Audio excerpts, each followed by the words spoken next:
ఓం శాంతి. శివ పరమాత్మ మహావాక్యాలు.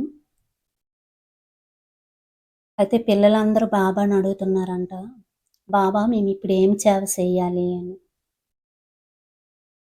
పరమాత్మ చెప్తున్నారు, పిల్లలు మీ సమయం యొక్క ఖజానాను, మీ శ్రేష్ఠ సంకల్పాల యొక్క ఖజానాను ఇప్పుడు ఇతరుల కోసం ఉపయోగించండి అని. మీ సమయం యొక్క ఖజానా, శ్రేష్ఠ సంకల్పాల యొక్క ఖజానా ఇతరుల కోసం ఉపయోగించండి అని పరమాత్మ సలహా ఇచ్చారన్నమాట. మరి వాక్యాల గురించి ఏం చెప్తారు మహావాక్యాలు? ఇంకా మనం తెలుసుకుందామా? పిల్లలందరూ అడుగుతున్నారు ఈ సంవత్సరం ఏం సేవ చేయాలి అని. కనుక బామ్దాద మొదటి సేవ ఇదే చెప్తున్నారు. ఇప్పుడు సమయం అనుసరించి పిల్లలందరూ వానప్రస్థి స్థితిలో ఉన్నారు. వానప్రస్థీలు తమ సమయాన్ని, సాధనాలను అన్ని పిల్లలకి ఇచ్చేసి స్వయం వానప్రస్థి అయిపోతారు. కనుక మీరు అందరూ కూడా మీ సమయం యొక్క ఖజానాను, శ్రేష్ఠ సంకల్పాల ఖజానాను ఇప్పుడు ఇతరుల కొరకు ఉపయోగించండి అని. మీ కొరకు సమయం, సంకల్పం తక్కువ ఉపయోగించండి.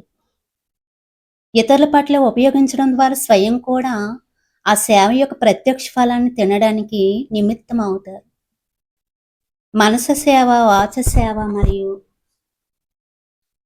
పరమాత్మ ఏం చెప్తున్నారు? మనసు సేవ, వాచ సేవ మరి అన్నిటికంటే ఎక్కువగా బ్రాహ్మణాత్మలైన ఇతరులు ఎవరైనా కానీ సంబంధ సంపర్కంలోకి వస్తారో వారికి మాస్టర్ దాత అయ్యి ఏదో ఒకటి ఇస్తూ వెళ్ళండి. నిస్వార్థంగా అయి సంతోషం ఇవ్వండి, శాంతి ఇవ్వండి, ఆనందం యొక్క అనుభూతి చేయించండి, ప్రేమ యొక్క అనుభూతి చేయించండి, ఇవ్వండి. ఇవ్వటం అంటే స్వతహాగానే తీసుకోవటం కదా. ఎవరు ఏ రూపంలో, ఏ సమయంలో సంబంధ సంపర్కంలోకి వచ్చినా ఏదో ఒకటి తీసుకొని వెళ్ళాలి. మాస్టర్ దాత అయిన మీ దగ్గరికి వచ్చిన వారు ఖాళీగా వెళ్ళకూడదు.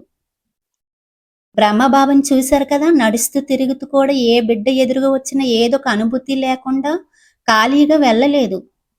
శక్తిని కానీ, శాంతిని కానీ, ప్రేమని ఏదో ఒకటి ఇస్తూ ఉండేవారు అనమాట. పిల్లలకి ఏది కావాలంటే అది. ఖాళీగా అయితే వెళ్ళలేదు. నడుస్తూ తిరుగుతూ కూడా ఏ బిడ్డ ఎదురుగా వచ్చినా ఏదో ఒక అనుభూతి లేకుండా ఖాళీగా వెళ్ళలేదు. కనుక పరిశీలించుకోండి, ఎవరు వచ్చినా కలిసిన వారికి ఏదైనా ఇచ్చినా లేక ఖాళీగా వెళ్ళిపోయారా? ఖజనాతో నిండుగా ఉన్నవారు ఇవ్వకుండా ఉండలేరు కదా. తరగనికి అఖండ దాత అవ్వండి. ఎవరు అడగవలసిన అవసరం లేదు. మీరు అడిగితే ఇస్తాను అని దాత అనరు. తరగని మహాదాని, మహాదాతలు స్వయమే ఇస్తారు. కనుక ఈ సంవత్సరం మొదట మహాదాతగా అయ్యి ఈ సేవ చేయండి. దాత ద్వారా లభించినది మీరు ఇస్తున్నారు కదా. బ్రాహ్మణులు ఎవరు బికారి కాదు, కానీ సహయోగి కావాలి. బ్రాహ్మణాత్మలు పరస్పరం దానం ఇవ్వకూడదు, సహయోగం ఇవ్వాలి. ఇది మొదటి నెంబర్ సేవ. మరి వెనువెంట బాబ్దాద విదేశీ పిల్లలు యొక్క శుభవార్త విన్నారు కదా. బాబ్దాద ఏం చూశారంటే ఈ సృష్టిలో ధ్వనిని వ్యాపింపజేయడానికి నిమిత్తులు వారికి బాబ్దాద మైక్ అని పేరు పెట్టారు. ఆ విదేశీ పిల్లలు పరస్పరం కలిసి కార్యం చేశారు. మరి ప్లాన్ తయారు చేశారంటే ప్రత్యక్షంలోకి కూడా రావాల్సిందే.